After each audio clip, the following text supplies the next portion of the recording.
Yo, what's up? This is Mikey Dab, and welcome to the Hype Report.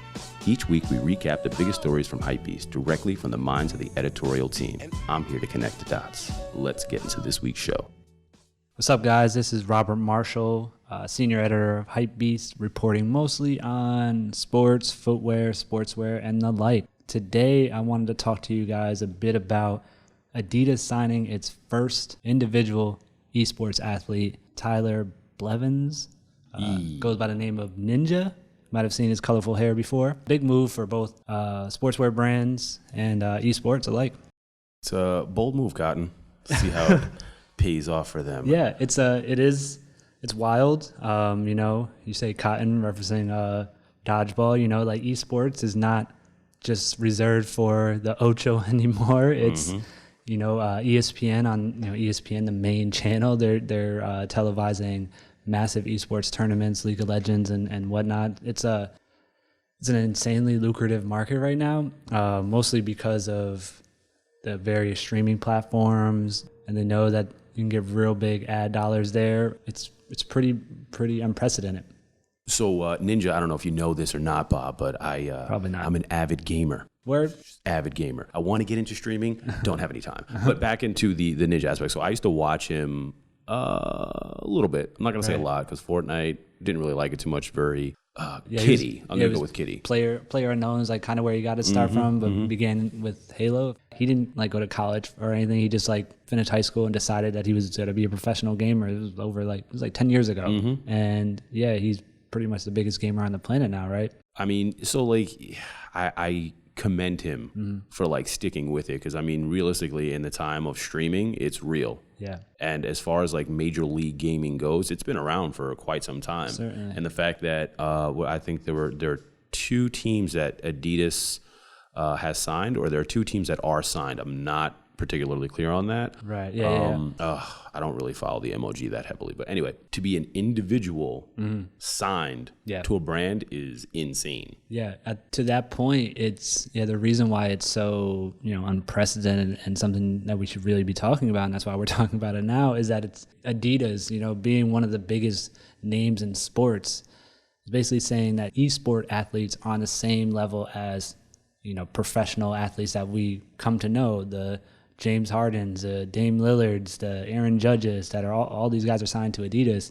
Now this guy is as well. It's going to be interesting to see how this plays out, because even around the office, we've been talking about this like esports kind of bubble. It's like everybody's getting their hands in there. Nike has they sponsor teams as well. They also did a Fortnite collaboration, Nike, where Jordan Brand was they made skins for Fortnite. Right, yeah. And Jordan Brand. So I mean, like, listen, there are millions and millions of dollars in gaming. I completely understand it. Yeah, billions. The only thing that like kind of goes, and most people are gonna say, is he plays video games. Yeah. Why is he on a sports team? Like, why are we looking at like it's an actual sport? Right. But realistically, it takes a lot of skill. Certainly, yeah. And they didn't just call him a gamer. Adidas used words, and they were very mindful of it, conscious of what the words that they chose, but they were calling them creatives or content creator, and he is that. He has a YouTube channel of 22 million on his YouTube, 22 million subscribers on YouTube. He just moved to Microsoft also. Yeah, Mixer. And he already has 1 million plus. Yeah, already the most followers on there. He previously had the most followers on Twitch, still has the most followers on Twitch and doesn't use it. So he does more than just the gaming aspect. Yes, that's obviously what people tune in for, but he's doing interviews with like Drake and Travis Scott as he's playing them in games and breaking streaming records. There's been competitive e-gaming for a very long time. It's not new, it goes back to like the arcade days for sure, but only very recently it's with the uptick in streaming like Twitch and Mixer now, YouTube, it just put more eyes on it, and like it's something where these brands, these old heads in these executive offices can't ignore anymore. So they know that there's money in it, and they know that these guys are influential. Like kids are following them and wanting to be like them, dyeing their hair.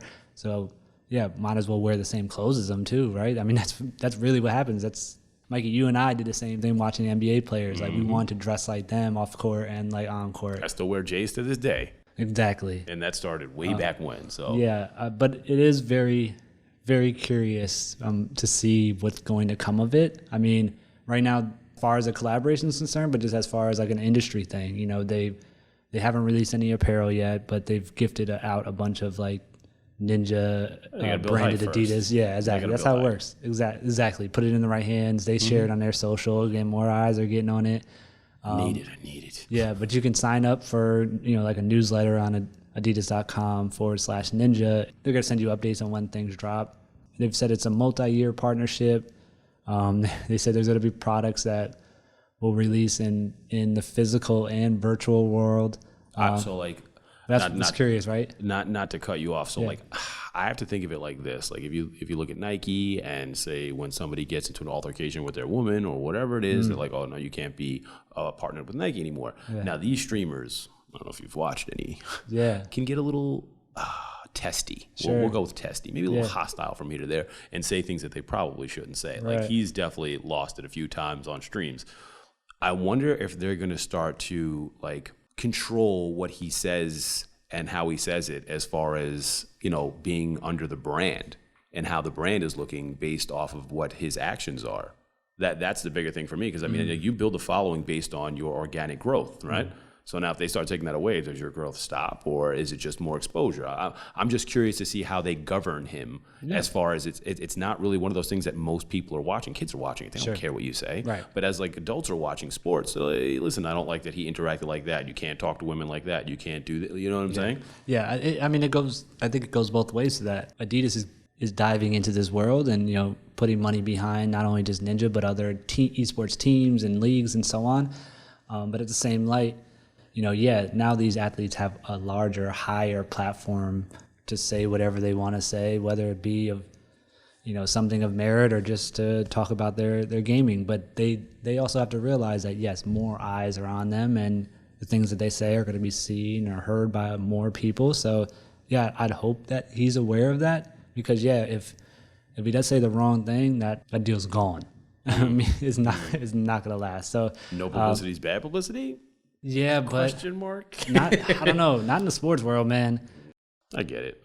I'm excited to see what else happens from this. So, does it open a window for other esports players, so to speak? Because I mean, like a lot of kids are like trying to, you know, the most common thing I hear from kids is, "I just need to go viral.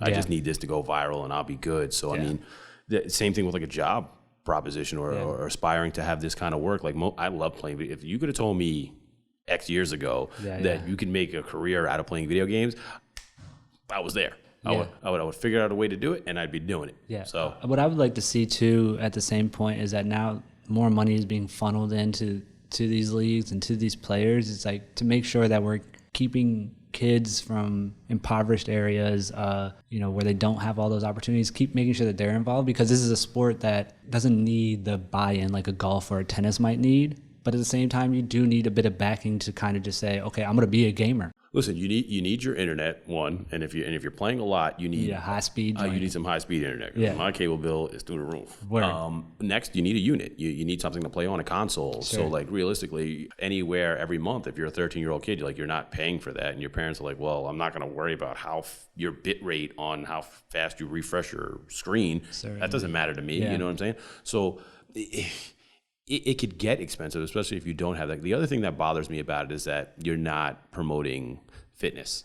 Right. Like, especially for like a young, like my mom would force me to leave the house. She'd be like, listen, you could play later, but right now but if you're streaming for 8-9 hours a day because that's what people want to see, right? You're stuck in the house 8-9 hours a day. And that's not a job at 13. Like you go to school, you come home, you stream till 10, you do your homework possibly, and then you go to sleep. Like, where's the physical activity? Yeah. And I think, or I hope rather, that with a brand like Adidas, who obviously is a sportswear brand first and foremost, that they're going to start incorporating stuff like that. I did see a video on Ninja's Twitter where it was doing like a jogging interview with Juju, which is like a friend of his. They've been streaming together before, but they were jogging and just having like an interview and having talking. Like, so at least like he's seeing that, and I think he's getting out. Maybe he's aware of it, or maybe I don't know, maybe he's not. Maybe it's just a coincidence. But again, hopefully with a sportswear brand jumping in there, that they're going to help promote that and saying like, there's the other side of this lifestyle that, you know, can have bad effects on your health. Just sitting there gaming all day. It's like you do have to get up and go jogging or I whatever. I want to see an Ivan Drago style commercial for Adidas and like Ninja, where he's on the treadmill, just like hooked up to these things and like playing video games while he's doing it. Just sweat pouring. Absolutely, yeah. It's like hooked. Yeah, he's hooked up to like a computer. Like I must break you. Yeah, like, totally, bro. Yeah, absolutely. 80s like Soviet era stuff. That was mine, by the way. Don't you dare. All right. Cut the check. All right, Mikey. All right, Bob. Always a pleasure. Thank you. Catch you later. Peace. Thanks, guys. For the latest in entertainment news, follow HYPEBEAST on Instagram or go to hypebeast.com/entertainment. Here is Keith Estiler, our editor at HYPEBEAST. What's going on, Keith? Chilling today? What's going on, Mike? What are we talking about today, Keith? So we're talking about acclaimed jeweler Greg Yüna's participation in this art show called Drip, which was made to benefit this non-for-profit organization called Drop for Drop. And he was showing alongside other artists in this show. But basically what he did, I think, is pretty groundbreaking in terms of pairing jewelry with art. So what he did was he put pieces of jewelry, embellished them against these very intricate drawings. One of them was a series of like crucifixion portraits by this artist who goes by the name of I Love Hash, and he specializes in portraits. He made these series of drawings of the Jesus crucifix, and Greg Yüna made these very intricate pendants out of 14 karat gold and put them atop. And another series is called Fairy Tale Nightmares, where Greg Yüna collaborated with this model called Mia King, who basically both of them kind of like drummed up very like acid-induced scenarios of Disney characters and put these black carrots on like different details. And I think it's pretty cool. It's definitely different. I'm going to leave the old social media stuff from Greg Yüna out because there's a lot of controversy in those. But then moving forward to like the art and the charity, I feel like is a good way to round back into society, so to speak. So you're doing something good. You're doing something positive. The pieces were kind of fire. I'm not going to lie to you. Yeah. A couple of my friends were actually at the show, and I was like, wait, what in Queens? What's going on here? How did I miss this? Like, how did I not go to this? But anyway, just through some of the Instagram posts and some of just the other pictures that I saw, like the detailing alone, and like jewelry aside, like that's whatever. But like the fact that it's like mixed in with the art and makes sense, like was very, very clean. Let's go with clean, very clean. Yeah, and I really liked the placement of it. What was pretty impressive was the Nipsey Hussle pendant. Was more impressive was the custom frame that was built around it. I guess the backing was just like this black sort of like velvet cloth, and then they put the gold chain, the gold pendant of him in there. But it was so elaborate, it was so loud. From the photos, you can't really tell. I wish I was there to see the show. Yeah. But yeah, which one was your favorite piece? I like the Disney piece with the little diamonds in there. Oh, okay. If I'm not mistaken. The Snow White one? Yes, the Snow White one was fire. Yeah, I was like, oh, it's clean. The Jesus piece head was cool too. I'm very big on details. Yeah. Details do matter. It's a big little line.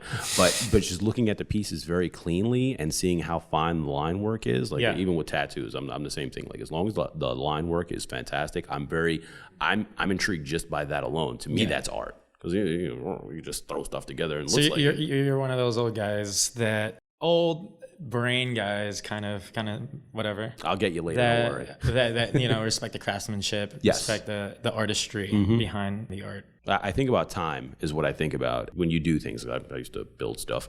You have to get in so deep and so intently, and the precision that it takes to get there is. I see that and I'm like, that's amazing. Yeah, that's fantastic. What's kind of incredible is that Greg made these really miniature Jesus pieces, and it's apparently like the smallest Jesus pieces in the world.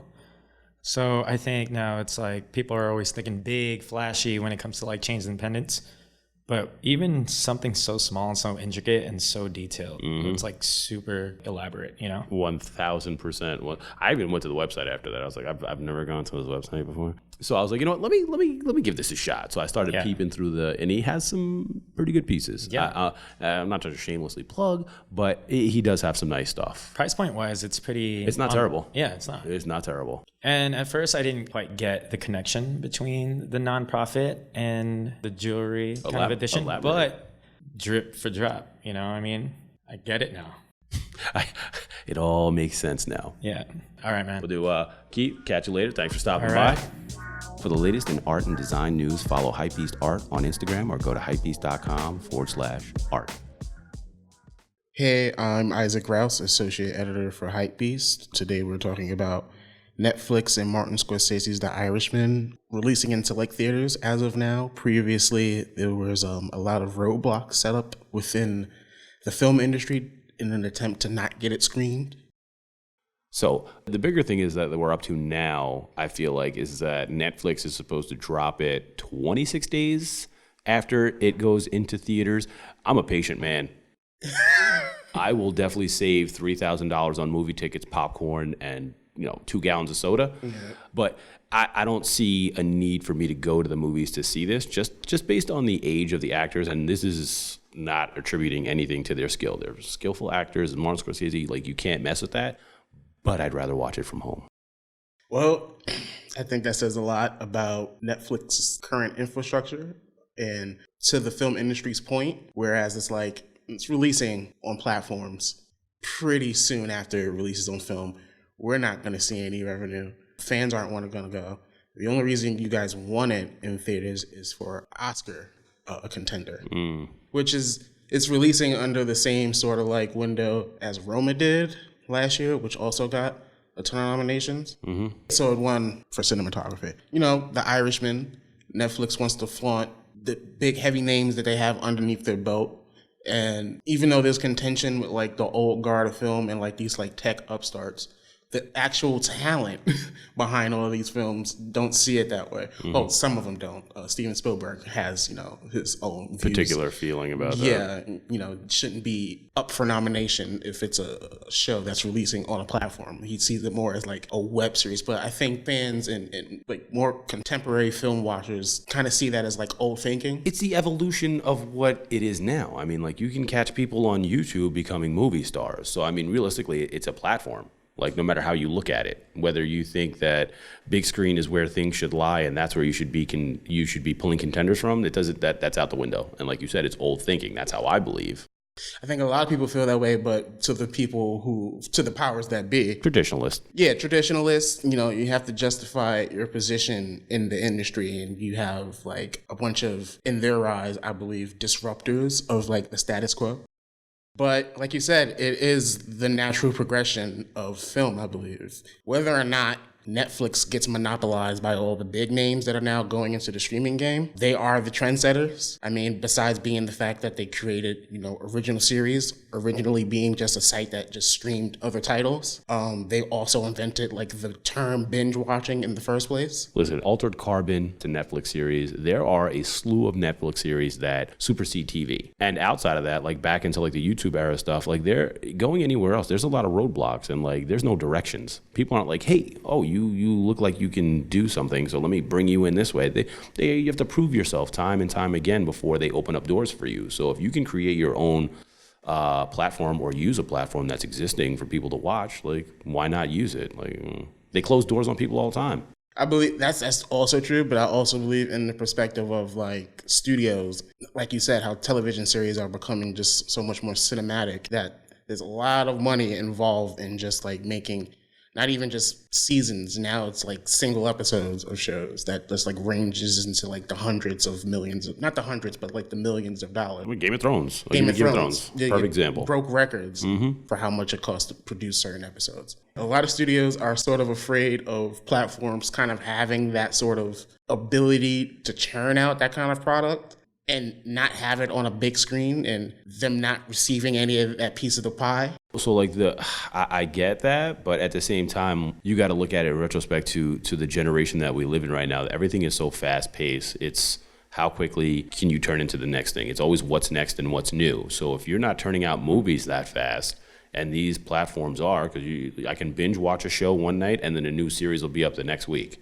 So I can continually do this as opposed to waiting 1 week to watch a movie I might want to watch. Like it's just the eventuality of how the world works. And that's true. But so with all these shows and movies now releasing streaming platforms, there's really no need to like go to movie theaters as much. You can get pristine quality products, the same that you would get at the movie theaters at the comfort of your own home.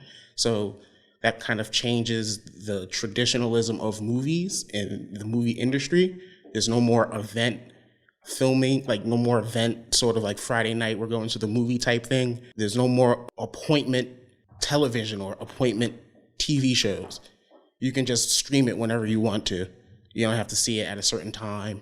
You can just wait. So like there's pros and cons to that. So like I go to the movies, and every time I go, I went to go see Spider-Man. I was like, I'm going to wait.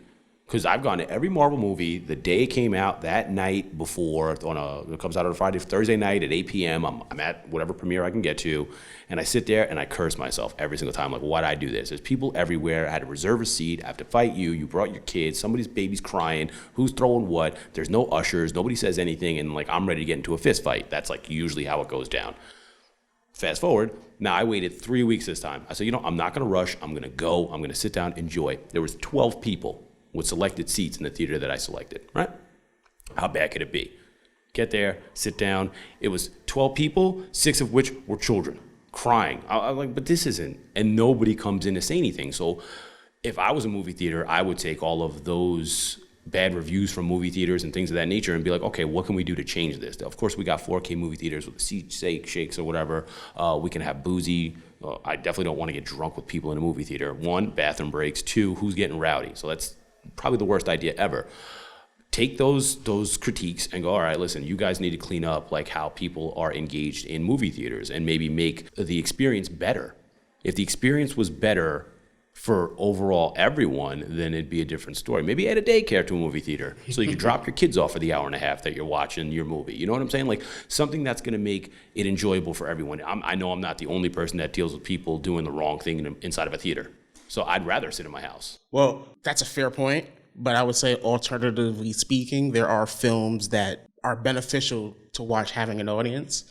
Like you mentioned superhero films. I feel like superhero films are the only films that are event films at this point. So you look at a film like Quentin Tarantino's Once Upon a Time in Hollywood. I would say Irishman is made in the same vein where it's not superhero related. It has big names that usually would draw audiences to films rather than it being a superhero movie or it being part of a cinematic universe.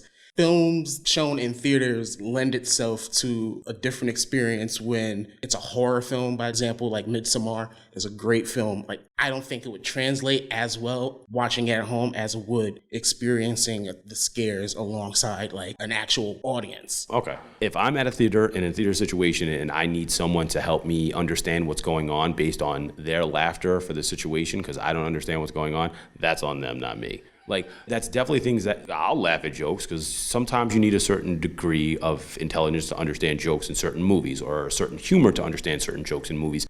I get that in movie theaters, like people need to know, like, I should have laughed at that and why. And then they start to think and they're like, oh, that was funny. That's not my problem. It's one of those like conforming to everyone else just because they do it, I need to do it. That's a fair point also. Oh, we can do this all day. We can do this all day. We could. There's so many pros and cons to the ever-changing climate of the film industry. But at the end of the day, it's an ever-growing industry that will continue to grow no matter what. All right. Well, I appreciate you stopping by today. It was a good topic. Daps on the mic. Yeah. I love how we're getting into this. This is fantastic. And we'll catch you next week. Thank you, man. For the latest in entertainment news, follow HYPEBEAST on Instagram or go to hypebeast.com/entertainment. Hi, I'm Eddie, the managing editor here at HYPEBEAST, and this week BMW announced their X6 that's actually painted in Vantablack, which is currently the darkest substance known to man. The properties mean that it doesn't reflect light, so it's almost like you're looking into darkness. Which is cool? I'm going to question mark that one.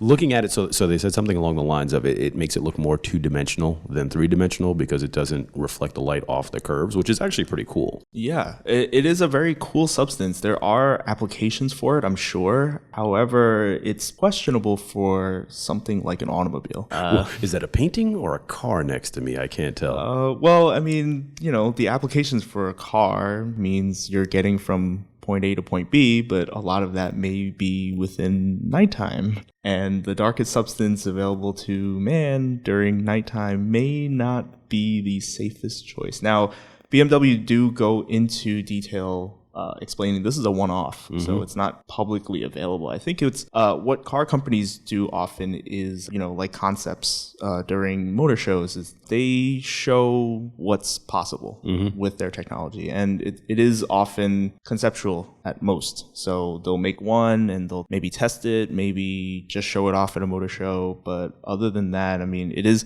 probably not going to be a public release. I mean, if you're like a tuner fan, I'm pretty sure they've been matting out their cars, so to speak, for quite some time. Yes. That's like I see a lot of Mercedes and BMWs when they do the tuner stuff with that matte color, which is kind of cool. The other cool thing about the material is it's hydrophobic. Yeah. So like that just means that whatever it's coated with will most likely float for the most part. What do you think about Boats? Matte painting? I mean, it's definitely a different. Everybody wants to be something else or do something new or be innovative. So it makes sense to go into that realm with the matte paint. This, like you said, is a little crazy. I didn't even think about the nighttime driving until you just said it. I was like, oh, it looks like a piece of art in the daytime, but nighttime you're like, what is those lights? Was that Batman when he's just in the dark and the lights go out and you're like, what is that? A noise? Is that a car? What's going on right now?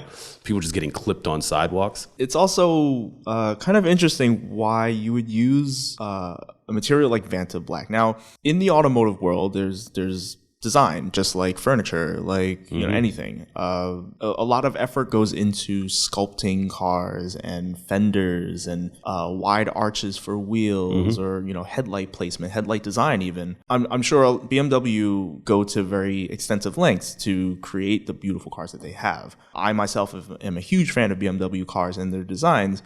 However, Vantablack is questionable. Why would this be implemented if it's almost like you're trying to hide features of it, which isn't the case, I'm sure. It's based off the X6, which is a two-door SUV. The public view the X6 with mixed reviews. The X6 receives mixed reviews for its ability to carry things. The door isn't necessarily a very good function for cars like SUVs. But the design is pretty nice, actually. I like the sleekness of it, and it has like kind of like a swooping back, like hatchbacks do, which is really, really cool. But then, I mean, looking at the photos BMW even put out, it's hard to see all those really, really nice designs because it looks like a flat rendering of it's almost like somebody brought it into Photoshop and just literally deleted everything. Just took all the cars. I was looking at it and I was like, I had to zoom into the picture to be like, can I see? Because they tell you because it absorbs so much light, you can't see the curves. So I was like, all right, let me zoom in and see if I can see any. I was like, oh my God, this is ridiculous. The press release that BMW released says that it's not actually the material Vantablack. Vantablack is actually a toxic chemical. You can't interact with it directly, but it is a pigment of it. I think it's called a VBX2 paint. So it does have, I think the percentage is still wild, like 99.96%. Yeah, 99.965% of light is absorbed by this pigment, which is basically closing your eyes. Which also makes it like absorb light and make things hotter too. So yeah, I do not want to get, first of all, black leather in a car in the middle of the summer is the worst thing you could possibly do. Coupled with this, like you just make food, just put it inside there, cook it for a little while, and then take it out. It is a really interesting experiment. But I think experiment would be the word for it.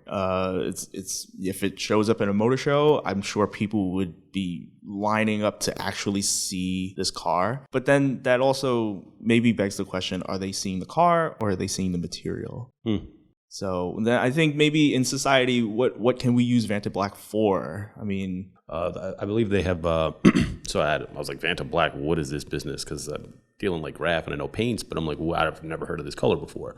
So I believe they use it for satellites and things of that nature. That's like what it was designed for. They used it last year or the last Winter Olympics. They designed a building with it, just like did the outer face of it, and it was cold. So I guess that was like for heat reasons or whatever it was. But like the designer, 14,000 square foot building that they had created, it basically serves as a way to bring in heat also. I see. So reflect light or absorb light, creating heat. I'm sure there are plenty more specifications for it, but we at HYPEBEAST have covered Vantablack news through like artists who have used it. There was also a watch that was created, priced at $95,000. Oh, And the the material is in itself extremely interesting because of its natural properties. Like you can't even, it's hard to even imagine looking at something and theoretically not seeing anything, right? It's like dipping your head into a void, basically. Like, can you imagine if you were in a room that was completely Vantablack? It is almost like you are not sure if you're existing, basically. I know that sounds exceptionally crazy, but I'm into sci-fi, so I'm following you 1,000%. So black hole status, really. Yeah. And I imagine this is what astronauts feel, right? When they're in space and they look around and there's nothing around you besides maybe the satellite that you just got out of, right? If you look forward and all you see is darkness, just that feeling, I think, is of emptiness. Yeah, it's crazy. This void, this. I don't even want to think about this. This is not where I want to go. You're taking me to a dark place, literally. And then here it is applied to a SUV. I'm going to keep up to date via HYPEBEAST. Wink, wink. All right, thanks for stopping by. Thank you. Always a pleasure, and catch you later. For the latest in automotive news, follow hypebeast.com/automotive. Hey, I'm Nia. I'm an associate editor at HYPEBEAST. Today, I want to talk about the Marathon Clothing and PUMA's collaboration that the brands unveiled just yesterday, actually. We've known about it for a while. And of course, the Marathon Clothing is Nipsey Hussle's clothing line, his fashion line, and he was killed, in an untimely fashion in March. So we already knew about the collaboration for about a year. So I think a lot of fans and customers were wondering if it was still going to come out, what was going to come of it. And now we do actually get to see it. We see what it looks like. And for me, I think it's great because you can see that the product actually looks like something Nipsey would wear. It looks like his Marathon clothing product. It could easily live in the Marathon store and on their website, just like it can easily live within Puma's store and on their website. And I think that's really what a good collaboration is, with so many collaborations coming out in the fashion world these days. But what was also important for me is that Puma is going to be donating it to a charitable organization, which is actually called the Neighborhood Nip Foundation. His family just announced that and launched it last week in his honor. And that's going to go towards helping young children who want to get involved in music be able to have access to opportunities. So that was really even more than the actual clothes. I wanted to make sure, they're not planning to profit off of this, are they? And so it's going to be going towards his mission. The marathon continues. And I think it's just exciting for fans to see it, for customers, for everyone to know that it's something that he started and he was very heavily involved with. Both Puma and his team said that when they released the line. So it's nice to still feel like in a certain way fans can still connect with him and to know it's going towards something that he stood for. Yeah, you covered every single base. I was like, let me see if I could double dutch my way into some devil's advocate on this. I mean, you really can't because it's Nipsey. That's number one. Number two, I'm just happy that a lot of the time, like you said, they tend to leave out some details, like where money's going to go, if it's for a charity, what the percentage is. So I'm more curious about what the percentage is that going to be going towards. Yeah, it's when 100% of the net proceeds, Puma said, is going to go towards the Neighborhood Nip Foundation. Oh, so that's another positive for the neighborhood. I think and I did get a chance to look at some of the apparel, well, not look at it, but the way it's described is it's very work jacket, work pant inspired, and the two different colors, and the sneakers. So That's actually my favorite piece are the work jacket and pants. It's just, I want it. It's so wearable. And I love it. Like Dickies, work jacket, or it's kind of that vibe actually. And it's something you could totally see Nipsey wearing. You can totally see people who relate to him wearing. That's what I envisioned. I was like, it's got to be a Dickies jacket and some pants. It's got pockets, it's functional, and I think the color selection is really smart too. It's like a khaki and a black one, so you can just scroll through. And then of course you got your hoodie. You have to have your hoodie, your tracksuit, your track pants, and they did the Puma, the California sneaker. So it's very classic, and that's why I thought it was great because, like I said, looking at it, it fits right in with the Marathon's product, and it also fits with Puma. Nothing feels out of place, and it also doesn't feel like Nipsey or the Marathon just slapped their name on it, because a lot of collaborations do that. I was reading the article. They also said that it's tailored to his fit. Yeah, I thought that was super interesting. They designed it to his body measurements, so that's just another way to make it truly personal. So I need a 2X. All right. It's basically, I am not built like I that. was actually wondering how it will work out for other customers because I'm like, wait, I'm really short. It's always weird. You know what it is? Like people see a look and they're like, oh, I want that same look, so I'm going to wear that size. And I feel like that's where like the pants came from, where they just hang off the bottom. I'm like, that's not your size. You do realize that, right? I know. So I have to, I'm probably going to try some pieces out because I like work jackets. I want to. I hope I can get my hands on them. I mean, we'll see. I think just knowing what all went into it and obviously what happened and how close the Marathon clothing store was to him and the whole, the Marathon continues that being so big. We'll see how fast it goes. I'm just happy they didn't scrap the project also. Because sometimes when, there's nothing to follow up on it, they're like, is it really worth it for us? But like they did justice, so to speak. I agree. And it is supposed to be coming out next week around Fashion Week time. So I think the timing see is a lot of people really interesting too. September 5th to be exact, actually. So hopefully maybe the next time you see me, I'll be rocking. You'll be both. we could twin it up, We twins. What color are you going for? I agree. I don't know. I think the khaki's fresh. Well, that's my color. All right. Yeah. We have very similar tans I wear out black here. all the time. So either way. What is the other color? Red or navy? I think he has black and khaki, and then the tracksuits. There's a red one, all red, and they're all black. And then the shoes, there's white pair and a black pair. I wanted to touch on the graphics too. I think the t-shirts are really clean, and I thought that the drawings that they use were really thoughtful. They have a kid playing basketball on the court. They also have a runner who's doing a marathon, so it's a clear link to the Marathon Continues. And it's something that if you look at the picture, anybody, a PUMA runner, could also relate to that and not even have to know about the Marathon Continues. So I think that's why I go back to my first point, that it's a really strong collaboration in the sense that both parties are equally represented. And then just knowing the meaning, of course, it's just that much more significant. I'm going to follow you just to see if I see a pickup purchase. I'm really going to try. I'll see some fit pics in this and I'm not in the work jacket. I'm going to try to get on there and purchase it. Hopefully it doesn't go too quickly. Actually, I hope it does because all the proceeds go to a good cause. Exactly. Is there anything else you want to? No, though, that was the biggest thing. Marathon Continues. For the latest in fashion and style, follow HYPEBEAST Style on Instagram or go to hypebeast.com/fashion. Thanks for listening to this week's episode of The Hype Report. You can find out more about the show and listen to other episodes on hypebeast.com/radio. You can subscribe to us on Spotify or Apple Podcasts or anywhere else that you listen to podcasts. Leave a comment and let us know what you think about this week's topics. You can reach out to me on Instagram at Mikey Dab, and that's 2 B's. And shout out to the editorial team. I'm Mikey Dab, and thanks for listening to The Hype Report.